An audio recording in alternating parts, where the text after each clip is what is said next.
On behalf of the Marine Corps League 887 here in Kingman, we are proud to have you here for our Marine Corps Birthday Ball. Thank you so much for attending. My name is Rob Skanke. I'm a retired Marine, helicopter pilot. I will be your MC for this evening. And as usual, we will stick to the plan, which is we're going to start with our invocation by Chaplain Lee.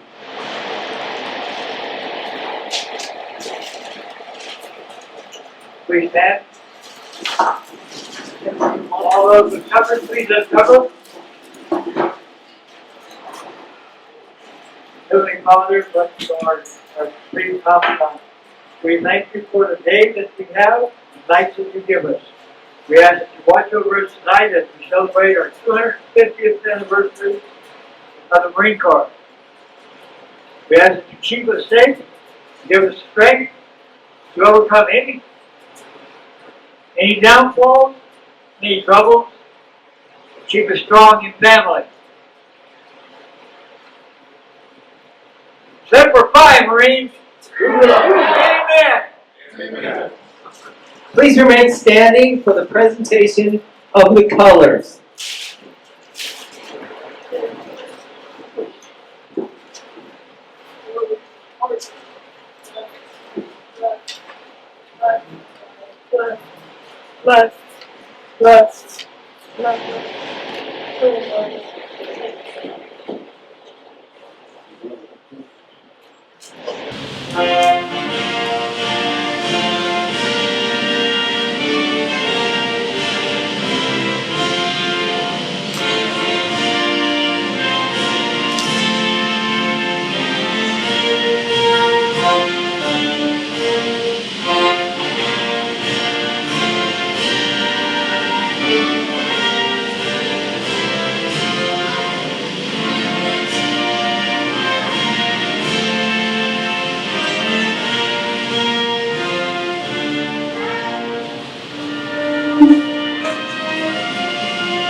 The audience may be seated.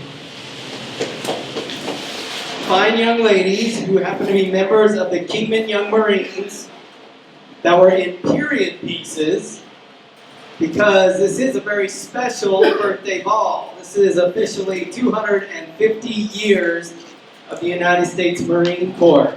So as you can see, we will be celebrating many of the old style uniforms, and our special guest is even associated. I will be telling us a little bit about some of the old the history of Marine Corps. It is part of the tradition of all Marine Corps balls. So from many years ago, back when John A. Lejeune was the Commandant of the Marine Corps, he was actually the first one to publish a birthday message. And so it's tradition for that to be read.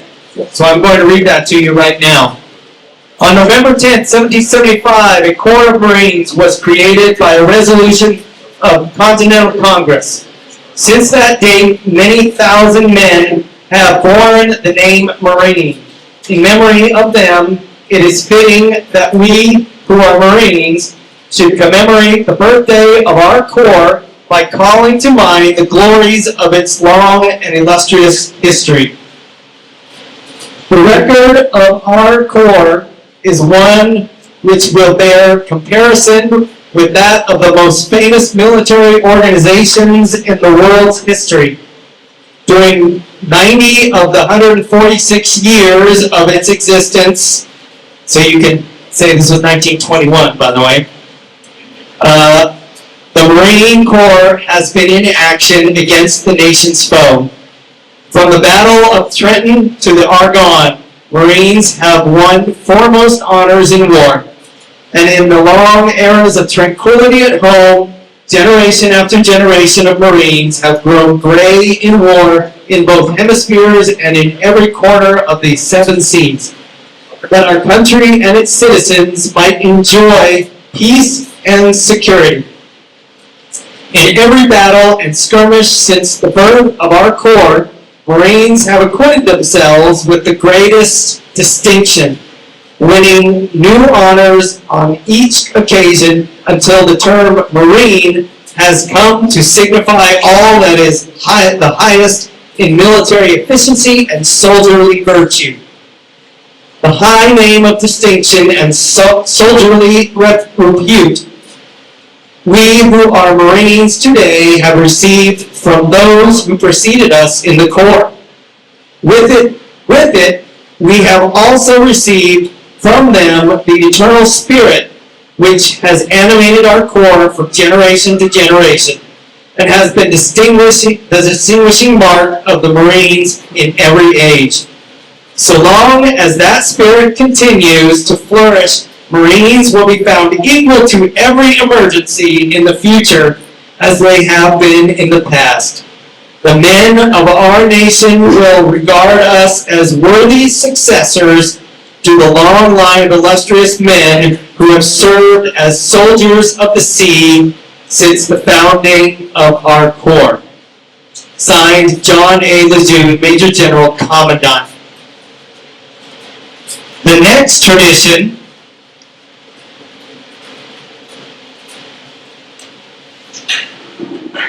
is to have the commandant, the current commandant, give his message. So I am going to read that message to you right now.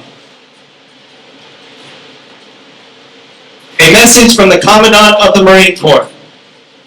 250 years ago, before our nation declared its independence, a small group of men gathered in Philadelphia and formed a Corps of Marines. From that moment, our story has been bound to the story of America itself. A quarter of a millennium later, Marines remain at the center of our nation's defense, ready to fight, ready to win, and ready to uphold the trust placed in us since 1775. Across centuries, Marines have fought on distant shores and in desperate battles, earning a reputation for discipline, toughness, and valor. From the Revolution to the World Wars, from Chapultepec to today's operations across the globe, every generation has proven worthy of the title Marine. They secured liberty, defended allies, and carried forward the promise of a free nation and a free world. We are the heirs of that legacy, and we are its stewards. This anniversary reminds us that our standards are the foundation of our Corps: honor, courage, and commitment are not abstractions, but the code that binds us to one another and to all who went before. Every Marine in every clime and place must hold true to these values. The conflicts ahead will demand nothing less. I could not be prouder of the Marines I see serving every day. At home, at sea, and across the globe, you carry forward our proud tradition with skill and ferocity. It is your discipline, initiative, and fighting spirit that anchor our core. The battles of the next 250 years will challenge us in new ways, but I have no doubt we will prevail. Happy birthday, Marines. Signed, General Eric M. Smith, Commandant, Marine Corps. Hoorah!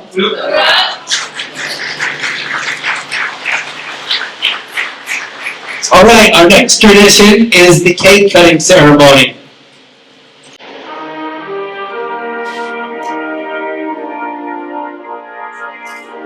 The Marine Corps birthday cake cutting ceremony is important to all Marines, as it is an annual renewal of each Marine's commitment to the Corps, and the Corps' commitment to our nation's quest for peace and freedom worldwide. And carrying the sword so that our nation may live in peace.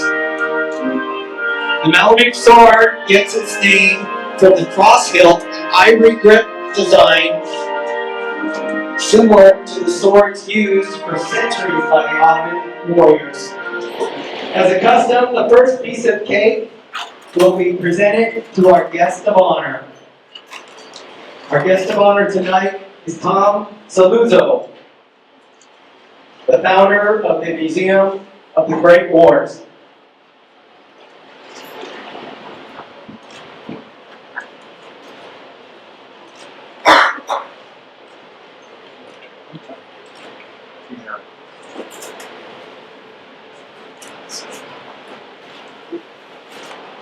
By tradition, the second piece of cake is presented to the oldest Marine present. Ladies and gentlemen, the oldest Marine present is Gunnery Sergeant Sue Bowman. She was born in 1940.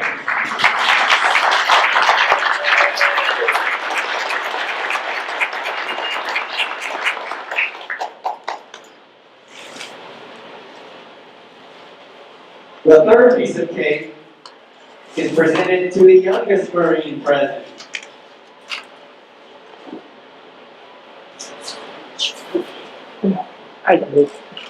Ladies and gentlemen, the youngest Marine present is Joshua Chen. He was born in 1990. Right. And then, now that we've gotten into 21st century, we have a new tradition, and that is watching the video that the Commandant of the Marine Corps has developed for the birthday. So, we will watch that video now. Since the birth of the Corps, we've answered the call. For every battle, every climb, in every place.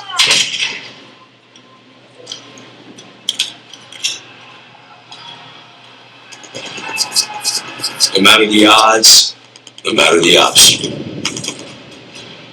We adapt, we overcome, and close with and destroy the enemy.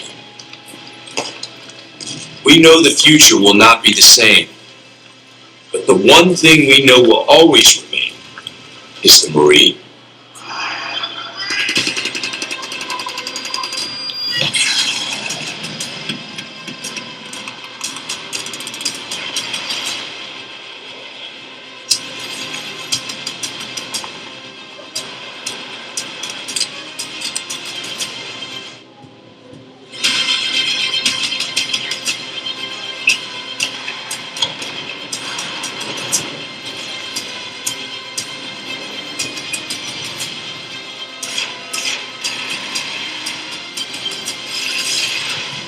250 years, we have formed ranks and held the line. We will for the next 250. Great Falling is a far-flung organization. Detachments of Marines are serving at every naval station and guarding every naval activity everywhere in the world. I visited a great many of those places. Everywhere I heard expressions of goodwill towards the Marine. Everywhere I observed the friendly relations existing between the people and the Marine. For 2.5 centuries, we have shouldered the responsibility of freedom on behalf of our nation. Every battle fought, every sacrifice made has been etched into our legacy. We're Marines. We always find a way to work things out. No matter what happens anywhere, we can make something happen that'll turn the tide back. We are that adaptable to whatever the situation is. We trust our corporals with more responsibility, our lieutenants with more responsibility, our lieutenant colonels with more responsibility than any other branch of service, because we do more with less. There's no other branch that can do that. It's by far the greatest institution still in my mind on the face of the planet, because not everybody can be a Marine. You have to earn the Eagle, Globe, and Anchor. And I think that's what attracts the type of people that the Marine Corps has. Every Marine who has earned the Eagle, Globe, and Anchor bears a responsibility that stands the test of time to the Marines, past, present, and future. We don't join the Marine Corps. We are the Marine Corps. Core of our being is that we're convinced we're the best fighting force in the world, and the truth is, we are. I believe the immediate bond between Marines is so strong just because of the way we're trained. We have a very specific niche culture of greatness, our heritage, our warrior ethos. I think all those things, separate us, and we find them in each other. You may have a reason why you join, but there's a reason why you stay. You stay because of everything you're learning about how to be a warrior, how to maintain those warrior ethics, so that when that bomb goes off, you're ready to do your part. As Marines, our warrior mindset is something that can never be defeated. For 250 years, the Marine Corps has been successful because that's the only option. Success is all we know. The character of war has and will continue to change.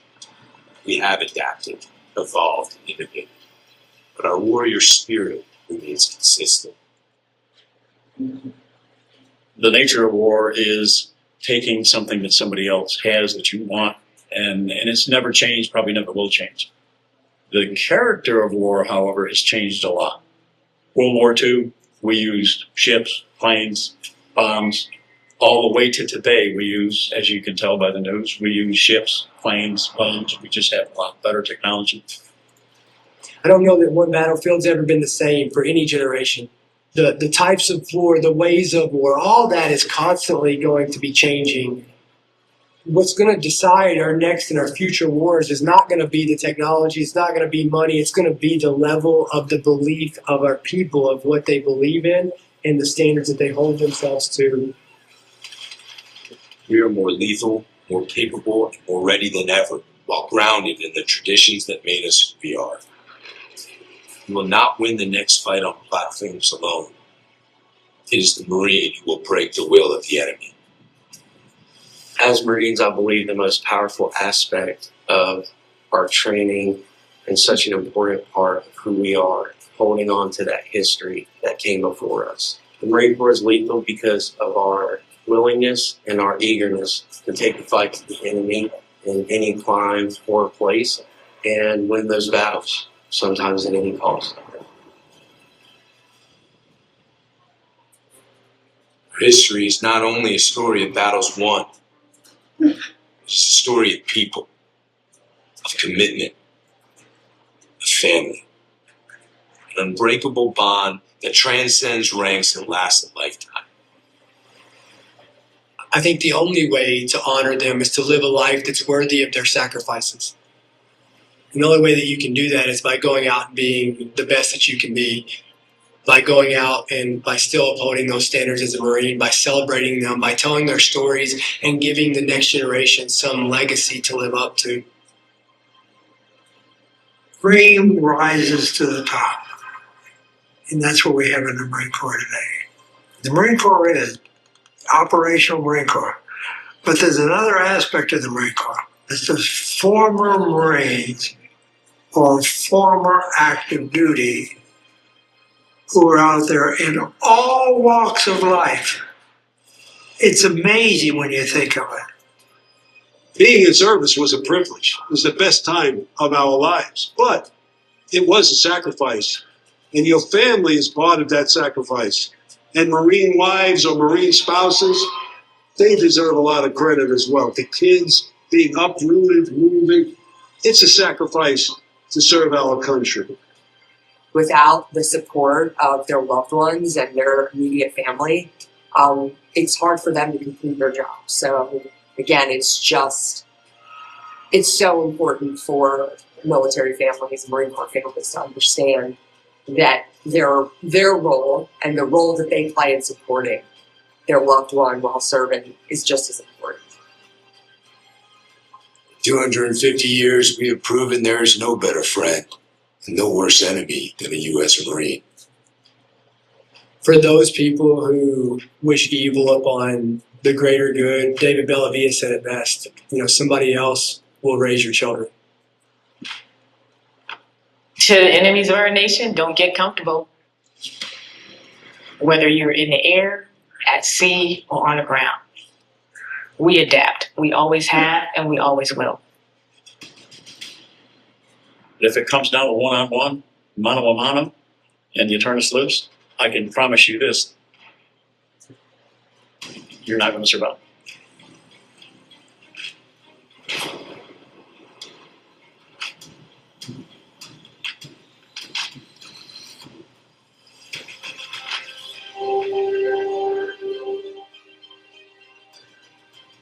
From our first amphibious landing at Nassau to the black sands of Iwo Jima to urban combat in Fallujah, our Corps has come a long way since Samuel Nichols first took command of 2 battalions at Tun Tavern. Though weapons, platforms, and technology continue to evolve, our individual Marines' grit, discipline, resolve remain our decisive advantage. For 2.5 centuries, Marines have preserved our legacy as America's premier expeditionary force because we are forward, ready, and lethal. When the moment a Marine earns their Eagle Glove and Anchor, they inherit a rich tradition of honor, courage, and commitment, a legacy that is etched on our souls forever. Our history is one of winning our nation's battle, and make no mistake, we will be called to fight again. We will be ready, and we will win. Since our foundation, we have fought in every climb and place, upholding our oath and preserving who we are, the few and the proud. But we cannot break stride. We must continue to train for the next fight, because victory will go to those who seize the initiative, impose their will, and never yield. The pursuit of excellence in the profession of arms is our heritage, forged by an unbreakable fighting spirit. The memorial behind us stands as a testament to that fact. We stand on the shoulders of the giants that came before us. We must not fail them. The challenge is on all of us every day to uphold the standard that the title Marine demands. Happy 250th birthday, Marines. Semper Fidelis.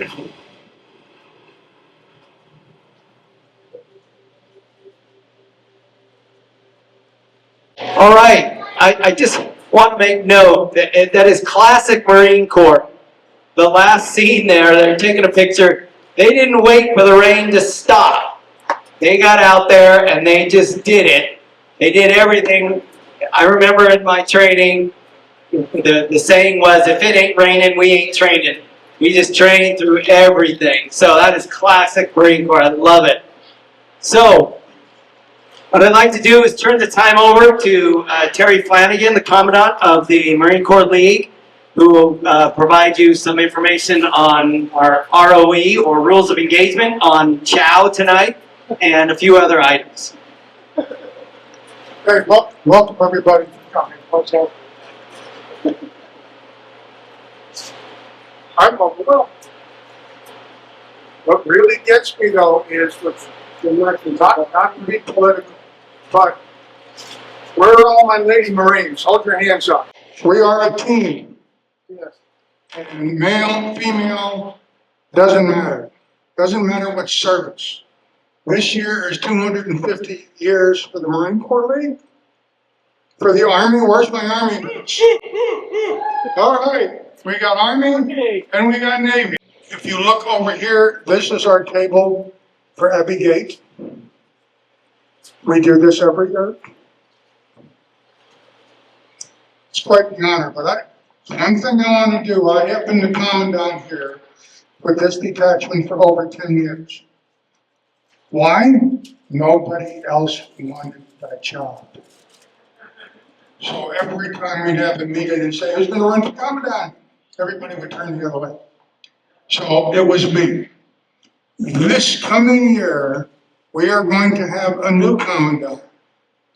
And I am looking forward to him taking over that job, Mr. Bunn.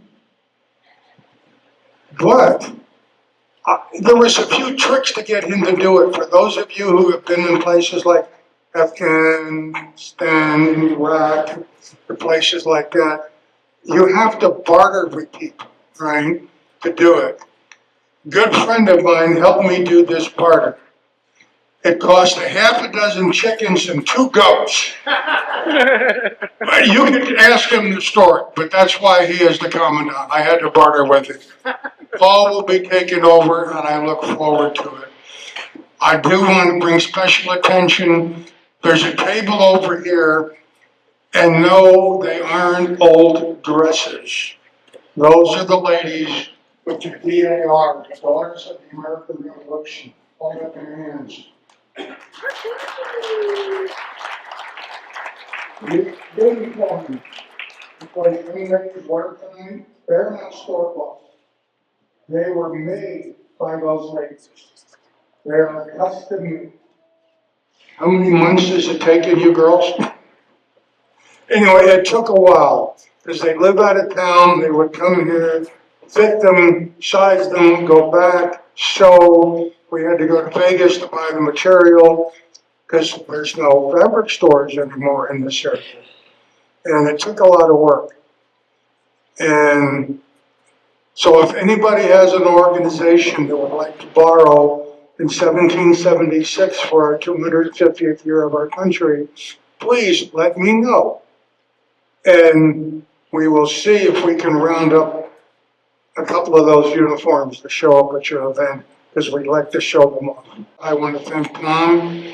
He's going to be our guest speaker, but he brought these uniforms in, as you can see. And no, he didn't hand make them. He has managed to collect them, though. But we thank you for coming, and happy birthday to all the services. I look forward when we can have the 250th anniversary of the Air Force, maybe on the moon, or Mars, or somewhere like that. But right now, it's the ones who started it out. Thank you all for coming.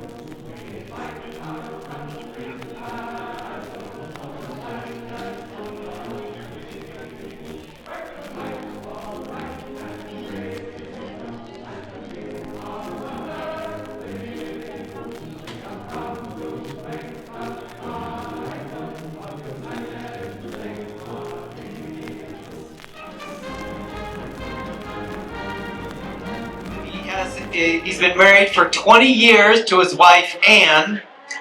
And if you would please join me, we're a round of applause for our guest of honor, Tom. Thank you so much.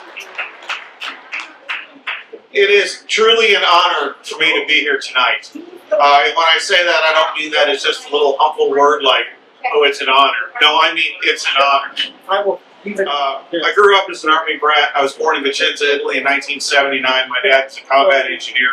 Not a regular combat engineer. He actually was a 12 Echo, which if you're old enough to know what a 12 Echo is, congratulations. But 12 Echoes did atomic demolitions. Now that sounds just as absolutely insane and crazy as it was. And their mission in Italy was going to be to serve with the Italian army, ski through the Alps, and set off these backpack nukes to deny access to Italy to the Soviet army. At least that was the theory and the idea. Of course, I don't remember being born in Italy, but we went back when I was in second and third grade. We had a wonderful time, lived on the economy. And I learned a lot. I learned a lot about one particular word, the word service. And I always wanted to join the service. I couldn't. I was born with a congenital heart defect. It didn't stop me from flying commercially, but it did stop me from serving in the Army. And I stand before you tonight looking at a group of people who I would have loved to have served with. I would have been honored to call you guys peers, and I can't. But my role in things, it looks like it's a little bit different. My job is to tell the story, not to make history. And the question becomes, how does one start a history museum? Usually it's not something that you go, oh, hey, I think I want to start a history museum because it's Wednesday. And the very brief story of how that started is in a pawn shop in Kingman, Arizona. And we moved here 10 years ago. I hadn't worked there very long, and a gentleman comes in and he sets a box on the counter. And I look at the box and I'm like, what's in the box? And he's like, my father's brother's stuff from Vietnam. Not his uncle, his father's brother. And I said, okay, so I open up the box and I look at it. There's a set of Class A uniforms. There's a pair of boxes that contain medals. One is a Purple Heart, one is a Bronze Star. And I said, well, what happened to your uncle, your father's brother? And he said, oh, he came home from Vietnam, and he was killed in a car wreck a few weeks later, and no one wants any of this. And I stood there, and this is the first time in my life as an adult I'm holding a Purple Heart medal. And I said, okay, well, I asked him what he wanted. He gave me a price. Yes. How about now? Is that better? All right. Sorry about that in the back. So anyway, so I made a deal, and I didn't buy the stuff. I adopted it. The gentleman's name is Glenn Thorpe. Sergeant Glenn Thorpe, 1st Brigade, 4th ID, served with distinction and honor in Vietnam. And now he sits on the mantle in my house because I took his stuff home. I cried. I built a shadow box, and I honored that man. And that started a journey that has turned into the Museum of the Great Wars. And we started out doing collecting and acquiring pieces, and then we started doing displays. And we kind of snuck around with National Bank of Arizona a little bit because we weren't really a museum. And they said, we'll just call you the Business of the Week and stick it under the pawn shop. And we started doing displays, and people started to enjoy it. And people like that because what we like to do is we like to tell individual stories. You go to a lot of museums, and I will apologize, I'm Italian and I do talk with my hands, so sorry about that, everybody. But you go to a lot of museums and they focus on just the equipment, or they focus on the aircraft or whatever. We like to focus on the individual stories. And over here on the side we have 8 wonderful uniforms ranging from World War I and World War II into Korea. And in front of those we have some different artifacts we brought with us. And we brought with us things like, if you notice there's a cigarette case over there. That cigarette case belongs to a Corporal Armstrong. He was from Hagerstown, Maryland. He carried that cigarette case on the Bataan Death March. He did not survive Japanese captivity. He died December of '42. So it's now up to us as a museum, as an institution, to tell his story. Because what people do is they look at, when they teach history, the little bit of history they still teach, they just teach big numbers. Oh, 58,000 Americans didn't come home from Vietnam, 410,000 Americans in World War II. That doesn't teach anybody anything. But if I could teach you the story of 1 or 2 people about their service, about what they did for this country, then you can magnify that in your mind. You can multiply that out, and people have a far better understanding. That doesn't mean that we don't have any cool equipment for our museum. Trust me, we do. We trucked an AT-7, which was a World War II twin-engine trainer from Mesa up here last year. All right, 17 feet wide. Trust me, ADOT loved us. All right, but it's here. It's at the airport. We're doing some restoration work to it. We've got aircraft engines. We've got a phenomenal collection of firearms ranging from the American Civil War through Vietnam. But we go back to the individual stories. Another fun story over there, if you notice, we've got 4 uniforms on the right side. The far left one, you'll notice a revolver. That gentleman was a dragline operator, which basically meant he operated a big piece of heavy equipment. He was an engineer. And he was sent to a little place where there was a bridge at a town called Remagen in Germany. It was the last standing bridge over the Rhine River, and we captured it intact, badly damaged. On the 4th day of operation, he happens to notice something sticking out of the bucket of his drag line, claws out, pulls it out, and there's the revolver. So some German retreating, however, whatever, it ended up in the Rhine River, and this gentleman saved it. And so with that revolver, we got a handwritten letter, we got his uniform, and we like to display things like that so we can tell stories, so people can appreciate your service. Because so many people take for granted the word service. When they say it to you at McDonald's at the checkout line, oh, thank you for your service, they might as well ask you if you'd like a Happy Meal with that. They don't understand. It's something they've just been trained to say. So it's up to us as historians, as a museum, to teach people this is what service means. These are all people that have done things for their country. Regular people. Normal folks asked to go do an incredible thing. And it doesn't matter what conflict it was. We could go back 249 years to George Washington crossing the Delaware in a frozen Christmas night. Because you know what? This is America. We will cross that frozen river in the dark of Christmas night, and we will come kick your butt, because that's what we do, and we've been doing it for 250 years, and we're good at it. Every one of you who's worn that uniform has proven that time and time again. That's what we do. We're excellent at it. And it's important that we tell those stories. And then we can also tell stories of one of the weird things that I do. Yes, I am an avowed crazy cat guy. Just going to throw that out there. Okay? And we have a grouping of photos of soldiers, sailors, airmen, and Marines with cats. We're actually working on a book. We just put together a whole grouping of flyers that are going to the Humane Society, that are going to For the Love of Paws, and Manzanita Animal Hospital.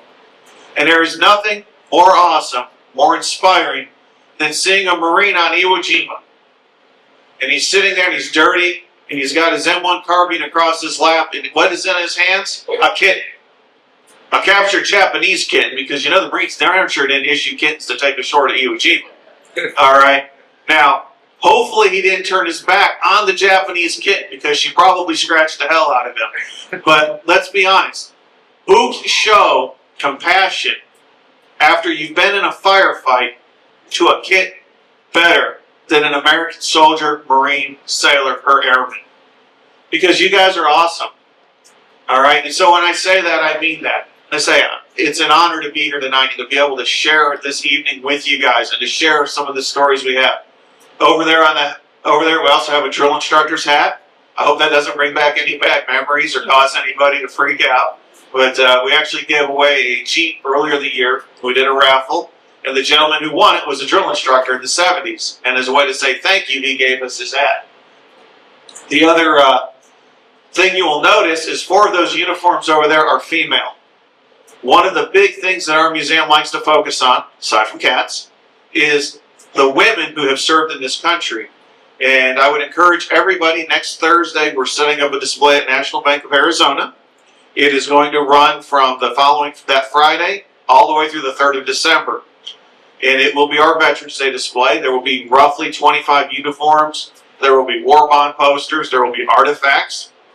And one of the things you will notice is at least a third of all the uniforms you're going to see are women's uniforms. We acknowledge that and we try to share that. We have some phenomenal things. We have stuff from World War I nurses. We have a grouping from a lady whose name is Isabel McCrae. She was a WASP. She was actually a registered nurse before the war, then she was a WASP, a Woman's Air Service pilot. Less than 1,100 women flew for the U.S. military during World War II. Not only did Isabella fly for the U.S. military during World War II, she was one of 20 assigned to Kingman Army Airfield at one point or another. We have her paperwork. We have her original letter from Jackie Cochran asking her if she was even interested in being a WASP. After the war, actually not after the war, November of 44, the military got rid of the WASP program and she ended up serving the rest of the war as a flight nurse. We got some of her stuff from that as well. So we have some amazing things that we like to share. Like I say, I can't stress it enough that we try to tell that individual story.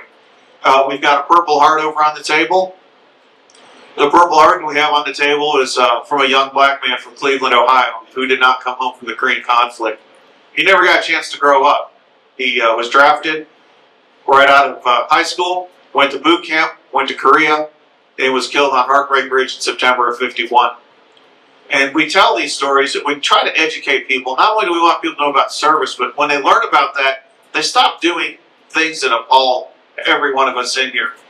We have a whole collection of things that have brought to us out of the dump. We have a Purple Heart medal that was found at the dump. We have a group of photos from a P-38 pilot named Jim Foth, who was born here in Kingman in 1919, that came out of a dumpster. We have a Japanese flag signed by a group of guys from a signal company that came out of a dumpster in Bullhead City. I'm appalled and shocked that people throw these things away. And they throw them away because they don't know. One of the big things that we're working on, aside from establishing our building, is we've got a nice little 24-foot enclosed trailer that was donated to us. So starting next year, you're going to see that at places like First Friday. It's going to be available to take it to schools. We're going to set up at different organizations, and it's going to be a traveling exhibit that's going to show people and teach people. Because if we can tell them 4 or 5 of these stories, then maybe they start to learn a little bit and they appreciate things a little bit more. And that's what the whole mission is, of what we're behind. And so where we're building at right now is on the corner of Butler and Van Nuys. And a lot of people roll their eyes and are like, well, why aren't you in downtown Kingman? Well, it's because I'm not a millionaire. I make $25 an hour managing a pawn shop. I've paid for a vast majority of what we've done out of my pocket. And I understand what sacrifice is, because I've done a lot to try to put this together. Because ultimately, at the end of the day, 20, 30 years from now, I don't care if anybody remembers who I am. What I care about is that they remember all of those stories and all of your stories. Another neat thing that we're getting ready to start doing is we're going to be working with the folks from Mother Road Media. And we want to start doing a program where we have veterans come in and we tell a short little 3 or 4 minute segment with you, and we tell something of your story. Each and every one of you who has served in peacetime or conflict has a fun story. In most of the cases, the statute of limitations should be up on whatever it was you did. All right? And so we want to tell those stories. Because let's be honest about it, anybody who's... I've got some stories from being a cargo pilot that I'm still not sure if I should share. And that was just as a civilian freight dog in a DC-3, and I've done stuff that I was like, oh man, we are so screwed right now. Let's hope nobody finds out about this. And anyways, so I know that some of you will have stories. We want to share them. We want to record them. You know, we're at the end. Almost all of our World War II vets are gone. Our Korean War vets are almost gone. You Vietnam guys ain't getting any younger. We want to start telling your stories. You Iraqi freedom folks, guys who went to Afghanistan in the war on terror. We want to tell your stories. You know, I understand what it was like. My dad, one of the jobs he did after he got out, he was a suicide prevention guy at Fort Campbell. And he would come home and we would talk about things. And I was an adult. I'd go over for dinner or whatever. And he would tell me about different things and problems guys were having. And we want to tell your stories. We want people to know what sacrifices you made for this country. Because let's be honest about it, anybody who fought in the last conflicts, you volunteered. You weren't drafted. You might have been told by a judge. You had 2 choices, but that was up to you. All right? But we want to tell those stories. We want to preserve what you've done. And if you live here in Mojave County, I don't care where you live. Military history is everybody's history. All right? We're not snooty. We're not snotty. We're not like, oh, you're not from Mojave County. Who's from Mojave County? Like 7 people, okay? We don't care. All right? You've moved here. Being born here was sheer luck. Moving here was a choice. So we're all family now. And my role is to tell your story. That's my job, is to be a storyteller. And I love my job. Most people go through life, they have no idea what their role was. I know what mine is. And so in closing, I just want to leave you guys with 2 thoughts, really. Number 1, a lot of you guys came home from Vietnam. A lot of you guys came home from Afghanistan. A lot of you guys came home from Iraq. And no one ever told you guys this. So welcome home. Let's have a round of applause for all the guys in here who never got told welcome home.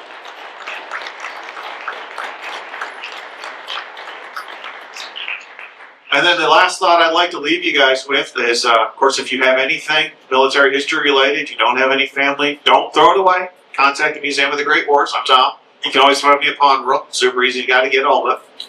But what I would like to do is to humbly and boldly tell you with all my heart, thank each and every one of you for your service. Thank you for having me here tonight. It is my honor.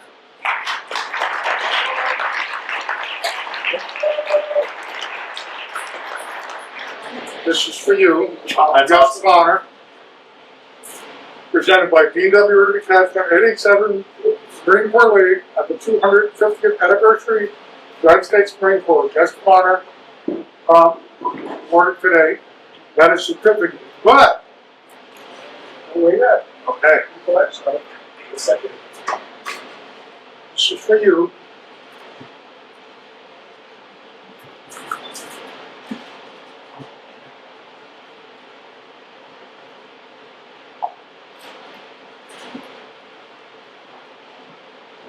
This is from the Bradford Mint. This is a silver coin. 250. That's awesome. Wow. Thank you. Wow. And I did this earlier, but Gunny Lisa doesn't have to come up here. My wife will give her hers. And then where's my youngest Marine again? Gunny Lisa, Gunny Sue. I got two Gunnies and I can't keep them straight. I couldn't keep them straight when I was in. The same coin is also for you, for our youngest Marine.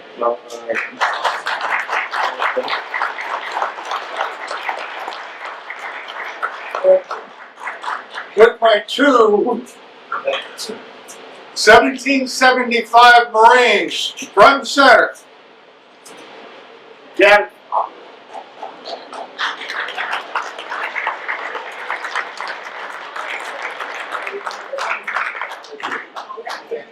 I have two gold coins here, one for each of you. You're welcome. Yeah. You're allowed. You guys did a fantastic job. Yeah.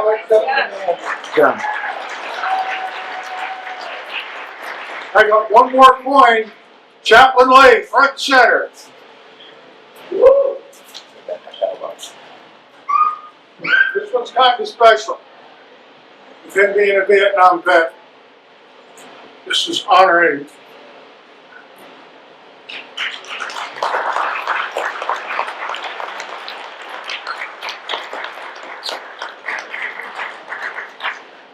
Okay, now I guess we get to draw the tickets.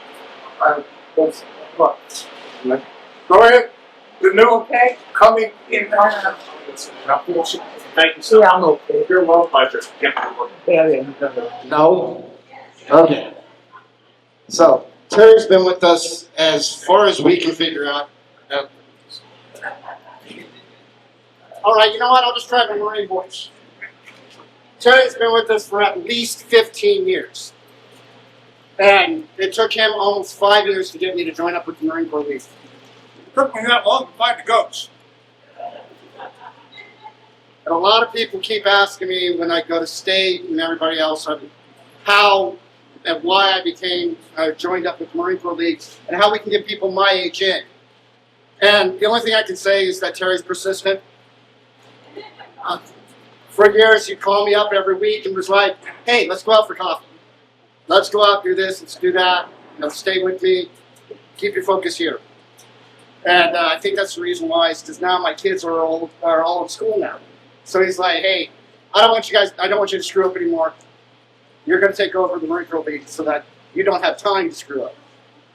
Unfortunately, I wanted to get him a gift because if I got him a plaque, he'd probably get me over the head with it.